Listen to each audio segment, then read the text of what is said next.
Foy be ny ONE mbola nisy donakafo androany maraina.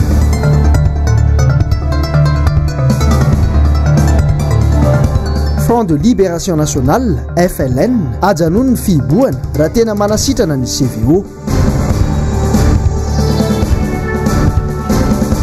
Vidiny lavanilina maitso lasa 5 alina ariary raha 2 hetsy ariary teo aloha. Takarivany zoma 17 jolay 2024 miraba tompoko lafinaritra tompoko vavy tonga soa atao anatin'ny fotoanan'ny fampalalam-baovao ny MBS renao amin'ity faraparan'ny herinandro ity ary dia manasanao ampitiavana sy ampanajana ihany koa izahay eto amin'ny MBS anaraka ny fotoanantsika eto hatramin'ny farany nitatitra ny amin'ny fivoaran'ny coronavirus eto Madagasikara tahaka ny mahazatra no entintsika manokatra ny fampalalam-baovao tanteriny Ravirazafy Mahenina eo amin'ny rindrantsary ny Mano Randriamalala. Ny ampirenina mony ente eto amin'ny faritra Analamanga vokatry ny Covid-19 androany, 410 hatreto izany ny total ny ireo namboniany manerina ny nosy hatramin'ny siny aretina ny volana maritsa teo.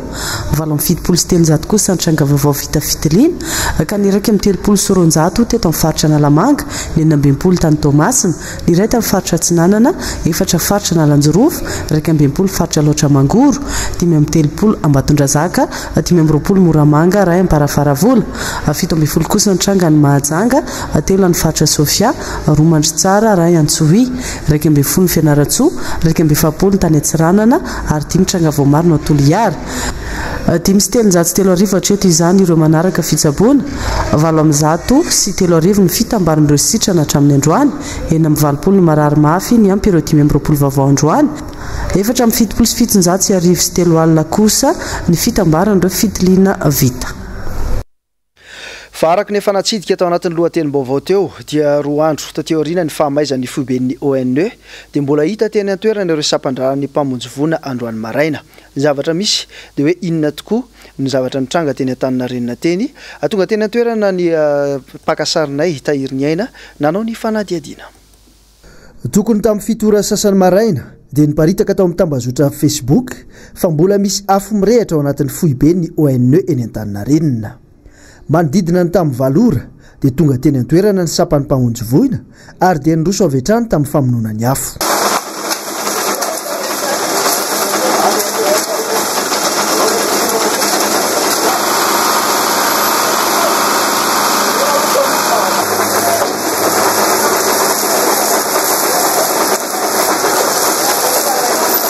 Inefatra nitatitra nakarano teto amin'ity popin-drano natokana ho an'ny firetana na bouche d'incendie ity ny sampany mpamonjy voana androany.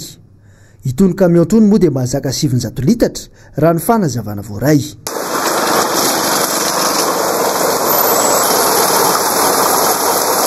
Rehefa misy famaizana birao tahaka izao moa araka ny fanazavana azo teny an-toerana dia misy afo mikotrika foana ao anatin'ireo dossier.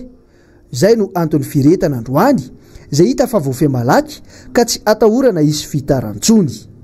Fantatra fa efa nametraka fitoriana ho an'olona tsy fantatra plainte contre X ny ministera tao aorian'ity voana ity.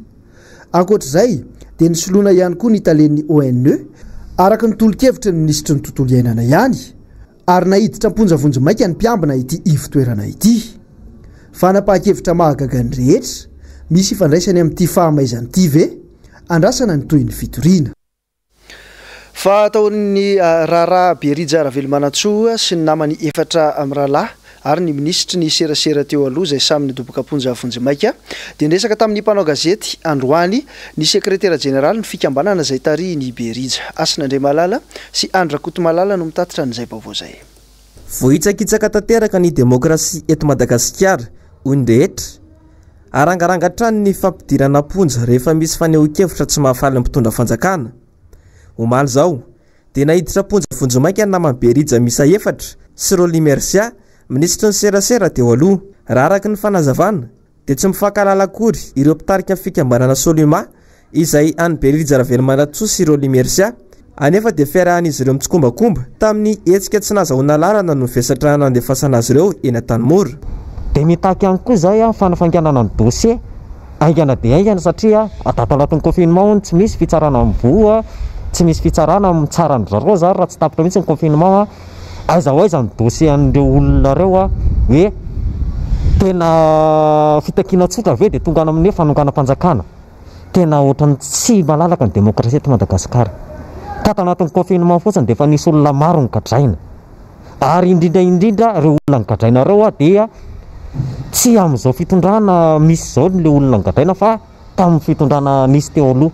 Donc zany ny fahalalana anazy dia mbola adala politika ny ireo mpitondra teo aloha sy ny mpitondra ankehitriny zany ny zavatra misy eto Madagasikara.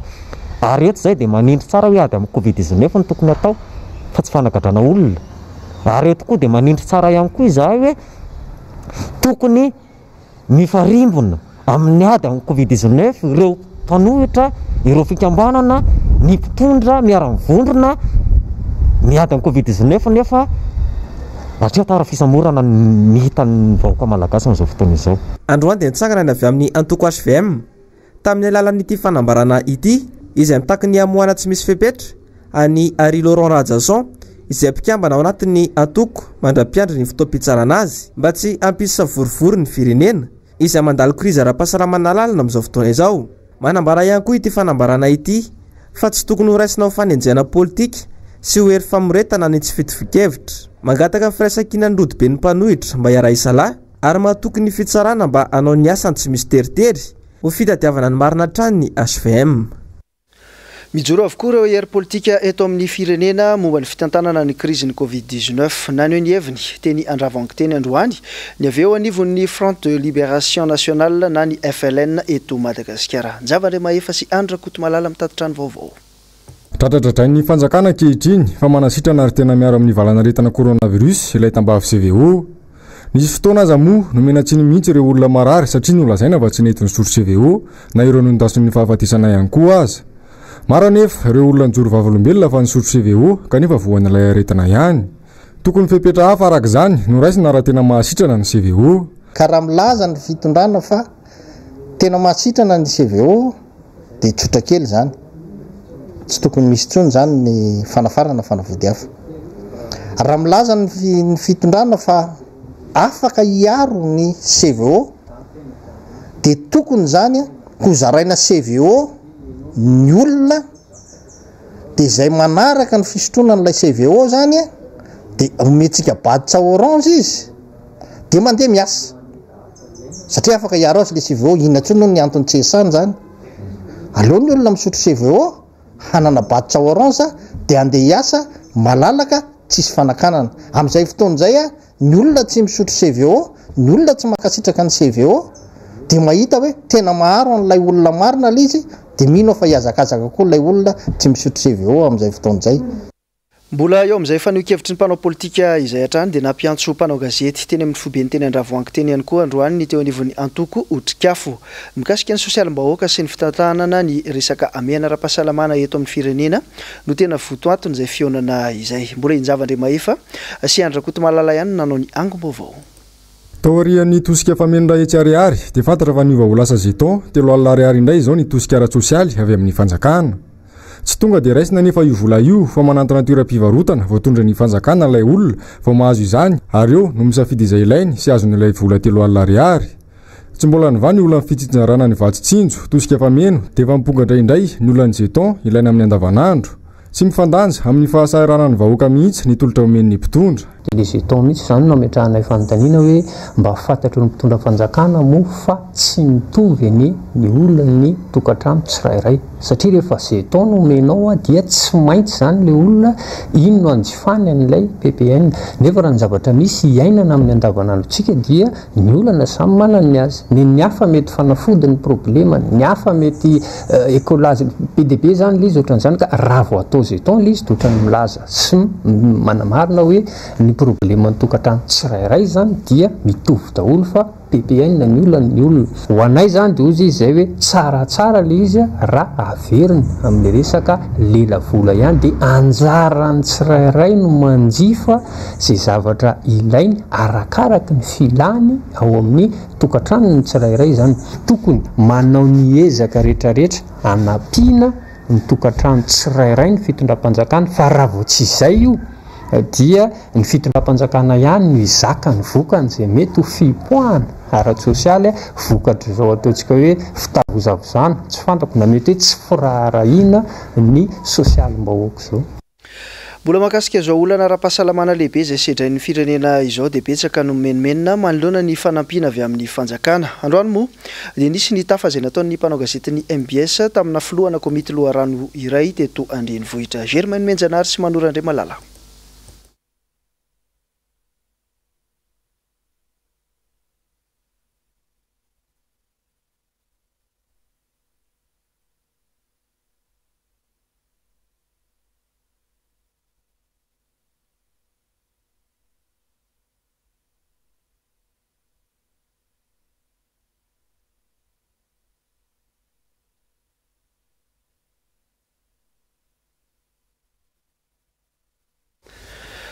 Fa eo amin'ny lafim-baovao hafa kosa indray dia nanolotra fanomezana ho an'i Madagasikara Sumitomo Corporation izay miara-miasa akaiky amin'ny orinasa Ambatovy entina hiadiana amin'ny valanaretina coronavirus eto Madagasikara.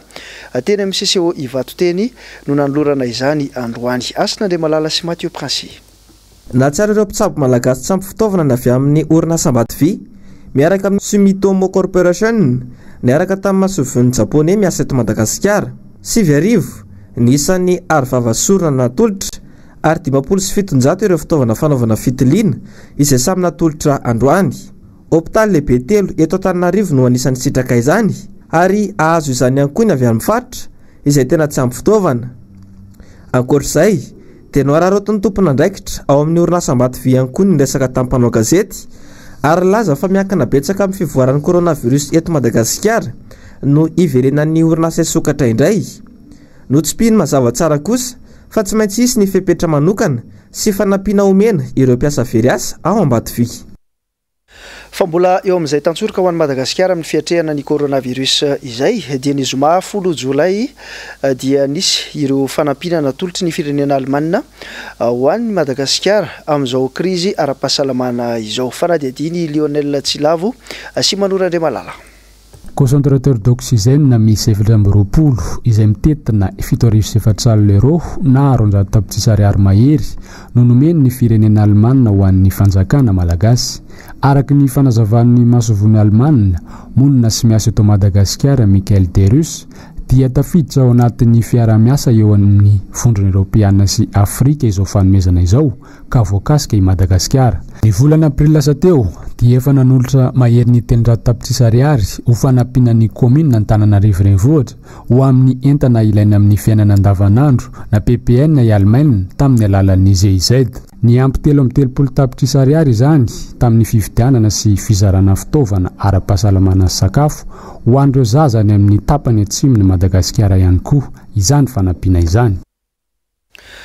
Ny sokatra tamin'ny alarobia 12 Jolay 24 ny tompiotazana lavanilina maitso tao amin'ny faritra Analanjorofo. Azo lazaina fa somary nahafapo ny vokatra saingy misedra olana hafa indray ny tatsaha amin'izao fotoana izao. Vaovao nangoniny tao amin'ny MBS Thomas natao sary ny Manora Andriamalala.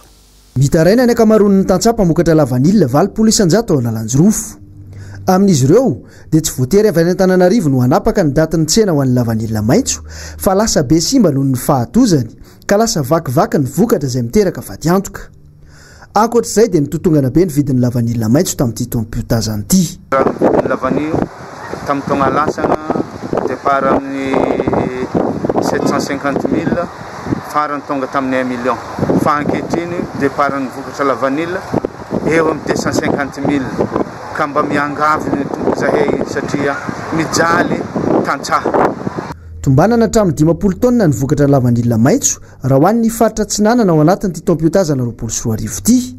Raha toa ka 20 tonna izany tamin'ny Tondasa hoy ireo mpandraharaha aty Tsinanana.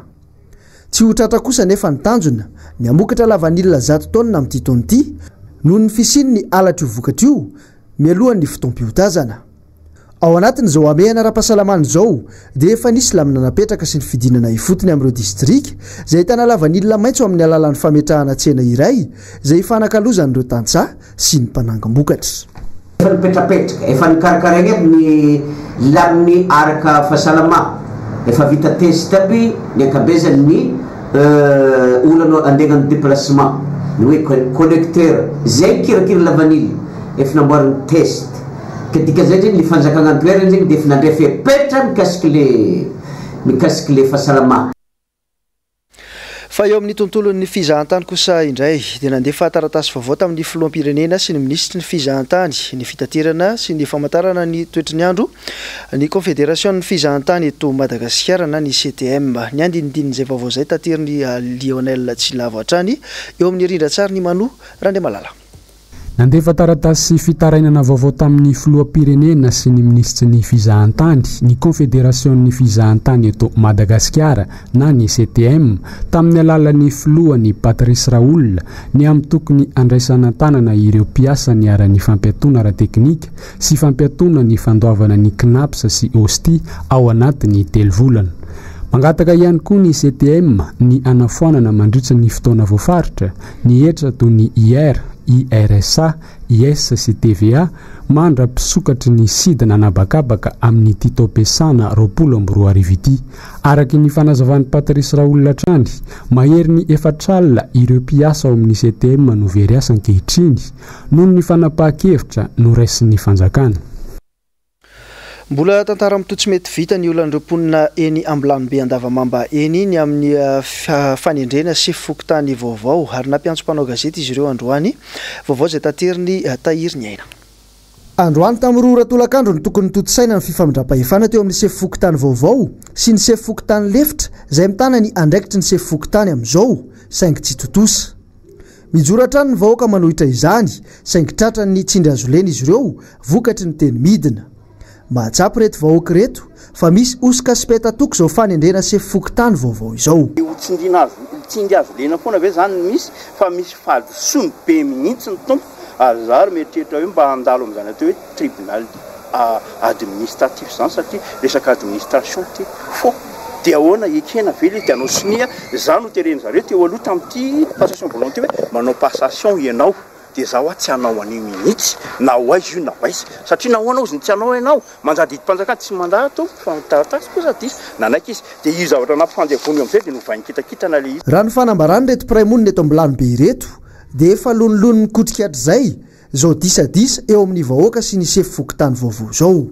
Manambanimbany olona, mihinana volan'olona, zandriko zany toko mpatsakarano totoko za tena milaza maro mpatsakarano ny asany zandriko ary tena mampalahelo olona manano tena tsy manambady mamelon-janaka madinika kely ny zavatra mampalahelo tompo dia hoe tsy mahay manoratra le zandriko tsy mahay mamaky teny dia naralotona zany le zandriko hoe za ozy izy le zandriko mba hanao karapanondro eny ozy izy fa hoe tao ty ozy izy zany manao an'le karapanondro nangalana 10,000 Israel ny zandriko tompoko dia rehefa nangalana 10,000 Israel ny vola lany ny karapanondro tsy vita ny fanampanina olona amplis zany mbola nisy koa le fitenena fa hoe tsy mahay ninina daholo ny mponina eto Andavamamba Ambilanimbe. Izy efa olona teo amin'ny toerana na sefy pokotany anazy teo tsy navita ninina tsisy zavatra mitsangana sady ny manambanimbany olona misy ny andevo misy ny ova eto amin'ny fokotany Andavamamba tao. Manina tompoko misy fokotany sasasasany izay miponina aminy no migrevana lana sefy pokotany fa misy miteny any ambony fa tsy fotoana zany zao fa maninona ny anay mambahoaka no asisika foana hoe tsy maintsy manao passation zay zany tompoko dia ny zavatra mbola apetraka manarak'izay koa raha misy ny olan'ny président pokotany hoe hosoloana inona ny tonga dia hanozongozonana ny rafitra rehetra hoe vao miala eo miala daholo ianareo mpitatana. Mba hampirindra ny fiarahamonina sy amin'ny matany demokratika any Madagasikara dia tokony atao tenerana foana ny fanapahan-kevitra. Fangatanay dia tsotra zahay tsy manana sy manda ny fanendrena avy any ambony iny zany baiko ny zareo no mitondra fa ny anay zany fangatanay vahoaka eto amin'ny fokotany Andavamamba Ambilanimbe dia alao isy ny fifidianana zay tiany vahoaka no aoka hipetraka. Faraky ny fanatsidika tany alomo dia apetsaka amin'ireo olona no menimenina mikasika ny tsy fahatomombana ireny fanampiana avy amin'ny fanjakana ireny. Ny safidy iresaka tamina filohana komite loharano iray ny mpanao gazetinay tamin'ity androany ity Germain Menjanary sy Manoro Andriamalala. Napetraka ny fandaminana fa ho atsangana ny komite loharano andrindra ny fitsinjarana ny fanampiana ara-sosialy amin'izao krizy ara-pahasalamana izao. Mifambafahobe anefa ny momba ny andraikitry ity komite loharano io ankehitriny ny fanapahan-kevitry ny fitondrana izay miovaova no antony. Président de la République rappelanao za androany mangataka tena tianay le proposition nao hoe loharano satria miainga tany amin'ny fokotany zany filohan'ny loharano ray mba mangataka aminao hoe aiza ho aiza ny loharano satria reny ange ny superviseur afaka mijery izaran'io raha ho teneniny hoe loa fizarana le partagena aidio dia ny zavatra ingaviko tompoko a mangataka amin'ny président de république raha misy ny discours ataonao aza maka an'ireo manodidina anao fa mitenena direct hoe zao ny afara amin'izao ny loha rano fa ny andota amin'izao. Ny malagasy rehetra no sahirana amin'izao ny fanampiana voaray tamin'ireo mpamatsy vola nefa tsy mipaka any amin'ny vahoaka very anjavona ny mangarahara. Izy io raha ny zavatra azo atao raha atao ny calcul nous sommes 25 millions d'habitants raha mahazo 500 000 teo aloha par foyer manome 24 milliards zay tompoko dia jerijery hoe ohatra hoe tsika ohatra entre antsika zay mba mangataka hoe 24 milliards zay tokony azo isako ny foyer erany Madagasikara zany satria misy ny correspondance commerciale anao raha en tant que opérateur économique ianao tompoko dia tsy mandray zao tsy afaka mandray ny entanao ny olona ny Sambava ny olona ny Voyamara ny any Andapa dia tokony omeny izy tokony zaraina mitovy zany izy io partage égal satria aty contrat ny satria dans toute l'île zao efa misy ny aretiny. Vaovao eny amin'iny manodidina ny Tosiny kosa indray dia tapaka efa ho isan'andro ny rano eny Ambodrapeto sy manodidina eny ary saiko isan'andro dia maharitra be ny faharetan'izay fahatapahana izay mahavelo tarainareo mponina izany indrindra amin'izao fiatrehana ny amena ara-pahasalamana eto amin'ny firenena izao. Angom-baovao ny Germaine Menjanahary sary ny Manora Andriamalalatrany. Ambodrapeto sy ny manodidina efa zary lasa tandravadikoditra amin'ny fiainan'ny mponina ny fahatapahany ny ranon'ny Jirama efa saika ho isan'andro. Ilaina be anefa ny rano indrindra ato anatin'izao amehana ara-pahasalamana izao. Atao ahoana ny fiarotena raha ny rano aza manahirana ny fahazahoana azy. Amin'ny enina maraina dia efa tapaka ny rano ity amin'ny faritra ity mampalahelo ka ny sasanao izay zao andevo maraina zao zara miborosy nify dia lasa mandeha ny tanana sasana andrefa ny inona atao ao fa io tokony izany fanjakany mifahamahanana olana momba ny rano ity Ambodrapeto. Tsy mbola nisy vahaolana avy amin'ny Jirama sy ny fanjakana hatramin'izao na dia efa maro aza ny tatitra nataony ny fokotany. Hoe efa raha malala izany azonao satria efa raha malala zao tatina moa zavatra raha malala io zavatra tapaka eo rano tapaka tamin'ny foana efa tatitra mandeha foana isaka izay mandeha fa tapaka foana manao tatitra tapaka foana misy tatitra foana misy karazana Jirama mandalo tatitra io karazana Jirama izy mizary foana manao le malao lehibe makany ny tapaka tokony fatana zao tsy mila eo ngona tatitra eo makany hoe tapaka jiro rano jiro. Ankoatra ny fahatapahan-drano amin'ny fokotany maro eto Antananarivo anisan'ny mena anatin'ny fahasahiranana ihany koa amin'izao ny mponina any amin'ny faritra Ambovombe. Saika ritra avokoa ny lavadrano fakan'ny mponina rano noho ny tsy fampiny ny rotsakorany any ka miakatra be ny vidin'ny rano 200 ariary ka hatramin'ny 200 ariary ny vidin'ny rano iray bidon 20 litatra.